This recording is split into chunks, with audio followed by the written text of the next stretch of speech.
नमस्कार. श्री स्वामी समर्थ. कसे आहात तुम्ही सगळे? आय होप तुम्ही सगळे मस्त असाल. तर बघा, आपली महाशिवरात्री 2025 ते आपली 26 तारखेला येत आहे. 26 फेब्रुवारी 2025ला येत आहे. म्हणजे आपली परवा दिवशी बुधवारी महाशिवरात्री एकादशी आहे. तर या दिवशी आपण काय करायचं आहे, हे व्रत कसे करायचे आहे, परत शिवमहिमा काय आहे, भस्म व रुद्राक्षाचं महत्त्व काय आहे, किंवा आपण पूजा कशी करायची, अभिषेक कसा करायचा, पिंडीवरती बेलपत्र कसे अर्पण करायचे, ह्याबद्दल हा सविस्तर व्हिडिओ आहे. तर प्लीज व्हिडिओ संपूर्ण बघा. तर बघा, महाशिवरात्री आपली येते आहे बुधवारी. तर महाशिवरात्रीचे व्रत कसे करायचे असते, किंवा या दिवशी आपण काय करायचं आहे, पूर्ण दिवस आपण शिव उपासना कशी करायची. आपण महाशिवरात्री म्हणजे आपण भगवान शंकरांची पूजा करत असतो, किंवा आपण भगवान शंकरांसाठी उपास करत असतो, उपासना करत असतो. तर कोणत्या गोष्टीची उपासना करायची, तर या दिवशी आपण दिवसभर शिवनामाचा जप करायचा आहे. शिवनामाचा जप म्हणजे कोणता, तर ओम नमः शिवाय, ओम नमः शिवाय, ओम नमः शिवाय असा आपण जप करायचा आहे. हा जप का करायचा आहे, तर बघा, या दिवशी शिवतत्वत्व जास्त जागृत झालेले असतात. पृथ्वीवरती शिवतत्व जास्त जागृत झालेले असतात. त्यामुळे तुम्ही जेवढी पूजा कराल, किंवा जेवढे नामस्मरण कराल, जेवढे जप कराल, तर त्या गोष्टीचं तुम्हाला फळ भेटत असतं. आणि या गोष्टीमुळे आपल्याला पटकन नाही का, म्हणजे तुमची कोणतीही आपण संकल्पना करत असतो, उपासना करत असतो, किंवा कोणत्या गोष्टीबद्दल आपण नाही काही करत असतो, तर त्याचं फळ आपल्याला लवकर भेटत असतं. त्यासाठी आपण त्या दिवशी पूर्ण दिवस आपण शिव उपासना करायची आहे. म्हणजे उपासना तर आपण उपवास तर करतो जेवणाचा वगैरे, पण त्या दिवशी कोणत्या गोष्टीची उपासना करायची आहे, या दिवशी आपण दिवसभर शिवनामाचा जप करायचा आहे. परत ना वाईट बोलायचं नाही, चांगल्या गोष्टी शिकायच्या आहेत, या गोष्टींचा आपण पूर्ण दिवस ही करायचं आहे. तर महाशिवरात्रीचे व्रत कसे करायचं आहे, तर बघा, हे महाशिवरात्र म्हणजे आपण महाशिवरात्रीचे व्रत करत असतो. ते व्रत आपण आदल्या दिवशी एकभूत राहणे. एकभूत राहणे म्हणजे काय, तर मंगळवारी बघा, एकभूत राहणे म्हणजे एका टायमिंगलाच आपण जेवण करायचं आहे. जर तुम्ही 12 वाजता दुपारी जेवण केलं असेल, तर त्याच्यावरतीच तुम्ही दुसऱ्या दिवशी हे महाशिवरात्रीचे व्रत धरायचे आहे. व त्या दिवशी आपण काय करायचं आहे, तर या दिवशी आपण सकाळी उठून संकल्पना करायची आहे, संकल्प करायचा आहे. त्याच्यानंतर आपण बघा, या दिवशी आपण आंघोळ करतो, पण आपल्याला नदीमध्ये जाऊन आंघोळ करणं शक्य नाही. त्यासाठी आपण गंगाजल घेऊन आंघोळ करायची आहे. आणि आंघोळ करून झाल्यानंतर आपण त्या दिवशी आवर्जून कपाळाला भस्म लावायचं आहे. भस्म व रुद्राक्ष असेल तुमच्याकडे तर ते तुम्ही धारण करायचं आहे. तर ते झाल्यानंतर आपण दिवसभर उपासना करायची आहे. तुम्ही कोणतंही फळं म्हणजे तुम्हाला जमत असेल तर फळावरती धरा, किंवा एखादी गोष्ट तुम्ही खात असाल ती एकच टायमिंगला खा. म्हणजे एक दुपारी खावा किंवा सकाळी खावा. पूर्ण दिवसभर तुम्ही जर खात राहिला तर त्या व्रताची ती उपासना राहत नाही. तर तुम्ही कोणत्याही एका टायमिंगला ते खाऊ शकता. त्याच्यानंतर आपण काय करायचं आहे, पूर्ण दिवस झाल्यानंतर प्रदोषकाळी आपण शिवमंदिरात जायचं आहे. जेव्हा तुम्हाला जमेल तसं, तुम्हाला पूर्ण दिवसामध्ये संध्याकाळी जमेल, सकाळी लवकर जमेल, तर तुम्ही त्या टायमिंगला तुम्ही शंकराच्या मंदिरात जावा. किंवा तुम्हाला त्याच्यानंतर संध्याकाळी प्रदोष समयी सायंकाळी 6च्या दरम्यान जमलं तर तेव्हाही तुम्ही मंदिरात जायचं आहे. मंदिरात आपण हे व्रत कसे करायचे आहे, किंवा पूजा कशी करायची आहे, तर बघा, पहिले आपण शिवपिंड असते ती पूर्ण पाण्याने धुवायची आहे. पण कसल्या पाण्याने धुवायचे आहेत, तर पण म्हणजे तांदूळ किंवा तीळ टाकायचे आहेत पाण्यामध्ये, आणि त्याने आपण पिंडीला धुवायचे आहे. पिंड धुतल्यानंतर त्यांना तुम्ही भस्म लावायचे आहे. भस्म लावल्यानंतर तुम्ही बेलपत्र अर्पण करायचं आहे. आता हे बेलपत्र कसे अर्पण करायचं, तर बघा, बेलपत्र अर्पण करताना आपण नाही का, म्हणजे बेलाला 3 पाने असतात, 5 पाने, जशी तुमच्याकडं जसा बेल तुम्ही घेतला असेल त्याप्रमाणे. तर हे बेलपत्र काय करायचं आहे, 11, 51, 21, 108 अशा पद्धतीनं तुम्ही अर्पण करायचं आहे. 1, 2, 3 अशा नाही, तर तुम्ही 11, 51 किंवा 21 किंवा 108 असे तुम्ही बेलपत्र अर्पण करायचे आहे.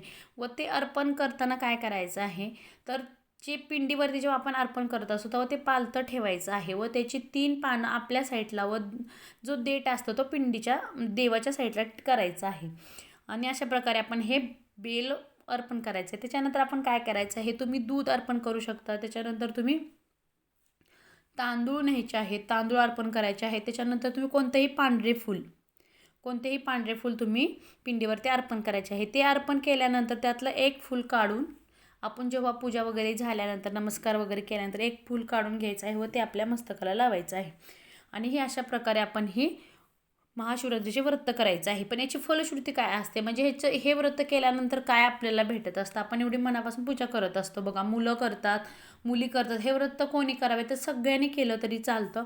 ज्याच्या त्याच्याने का म्हणजे ह्याच्यानुसार तुम्हाला जसं जमल, जसं कोण निराजल म्हणजे बिना पाण्याचं घरतं, कोणी पाणी पिऊन, कोणी नाही का फलाहार करून, कोणी खाऊनही, ज्याला जसं जमतं त्या पद्धतीत आपण हे व्रत करत असतो. पण या व्रत केल्यानंतर काय होतं असतं, तर बघा, जेव्हा मुलं हे व्रत करतात तेव्हा त्यांना चांगली पत्नी मिळण्यासाठी हे व्रत, मुली करतात तर कुमारिकांना चांगला मनासारखा वधू मिळतो, महिला करतात तर त्यांचे सौभाग्य टिकण्यासाठी हे खूप महत्त्वाचं व्रत आहे. तर हे आपण आवर्जून करत असतो. तर बघा ह्याप्रमाणे, आणि आपण बघा या दिवशी भस्माला आणि रुद्राक्षाचं खूप सारं महत्त्व असतं या दिवशी.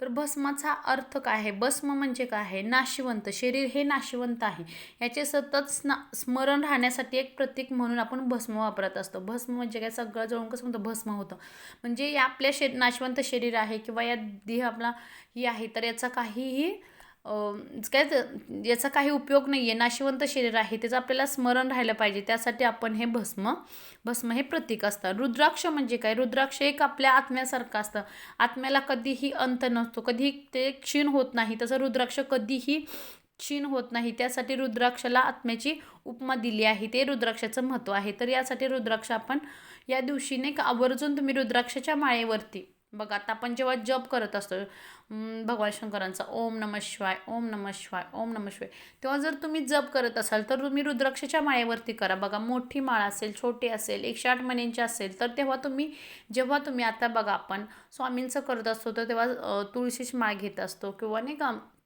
ह्याची घेत असतो, किंवा लक्ष्मी माताचा जेव्हा आपण नाही का नवार्णव मंत्र करत असतो किंवा नाही का लक्ष्मी माताचा कोणताही मंत्र करत असतो, तर तो जर आपण कमलगठ्ठ्यावरती केला तर लक्ष्मी मातांना जी प्रिय असते कमलगठ्ठ्याची माळ, तर त्याच्यामुळे काय होतं, तर ती आपली उपासना नाही का जास्तीत जास्त देवापर्यंत पोहोचत असते. तसेच तुम्ही आता बघा ओम नमः शिवाय हा जर तुम्ही रुद्राक्षाच्या माळेवरती केला तर खरंच खूप छान आहे, की ते एकदम प्रभावी आपली सेवा भगवंतापर्यंत, भगवान शंकरापर्यंत पोहोचत असते. त्यासाठी तुम्ही आवर्जून रुद्राक्षाच्या माळेवरती नाही का हे करा, नामस्मरण करा, दिवसभर तुम्ही जप करा, ओम नमः शिवाय, ओम नमः शिवाय.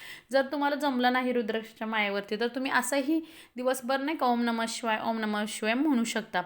तसेच बघा आपण काय शृंगार दर्शन म्हणजे काय असतं, तर शृंगार दर्शनाचा अर्थ काय आहे, तर बघा जेव्हा आपण शंकरच्या मंदिरात जातो तेव्हा बाहेर बघा नंदीचं असतं, आपण नंदीच्या नाही का उजव्या बाजूला उभं राहायचं आहे, उजव्या पायाजवळ उभे राहून आपला तर्जनी आणि अंगठा नंदीच्या शिंगावरती ठेवायचा आहे व त्या शिंगाच्या वरती आपली दोन बोटं ठेवली ना आपण, हाताची तर्जनी व अंगठा, त्याच्यामधून आपण पिंडीचं दर्शन घ्यायचं आहे. आता बघा हे असं दर्शन घेतल्यानंतर ते शृंगार दर्शन झालं, हे आपण दर्शन घ्यायचं आहे. या दिवशी आपण आवर्जून भगवान शंकराच्या पिंडीला निहाळायचं आहे.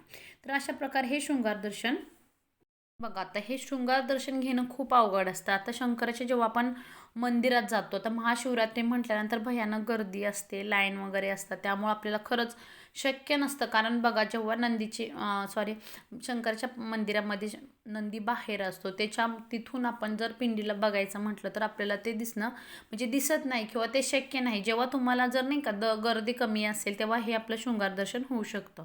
तर तुम्ही नक्की आवर्जून झालं तर शृंगार दर्शन करा, नाही झालं तर तुम्ही आतमध्ये जाऊन पिंडीला नतमस्तक होऊन नमस्कार करा. आणि आवर्जून महाशिवरात्रीचे व्रत तुम्ही करत नसाल तरही आवर्जून करा.